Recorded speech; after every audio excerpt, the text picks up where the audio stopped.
நீங்க கட்டுற வரி, நான் கட்டுற வரி, இவர் கட்டுற வரி, நீங்க நீட்டி இருக்கிற இந்த ஒளி வாங்கிக்கு ஒரு வரி இருக்கு, நான் போட்டிருக்க இந்த சட்டைக்கு ஒரு வரி இருக்கு.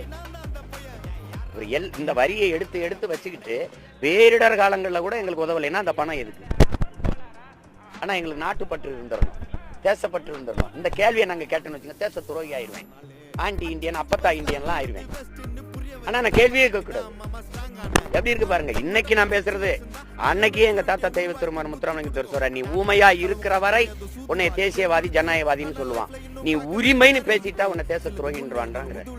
அதானே இப்ப நடக்குது. இது என் உரிமையா இல்லையா? நான் வரி கட்டினேன், நீ வச்சிருங்க. பேரிடர் காலங்கள்ல எனக்கு பீகார்ல வெள்ளம் ஏற்பட்ட போது, குஜராத்ல பேரிடர் ஏற்பட்ட போது இப்படித்தான் பண்ணீங்களா? உடனே நிதி ஒதுக்கணும்ல, ஒதுக்குனீங்கல்ல. அப்போ அதுக்கு இவங்க தான் தினம் போய் சந்திக்கிறாங்க, பேசுறாங்கல்ல. இத்தனை பேர் போனாங்க, ஐயா நேரு போயிருக்கிறாரு, எல்லாரும் போனாங்க, ராஜ்நாத் சிங் சந்திச்சிருக்காங்க.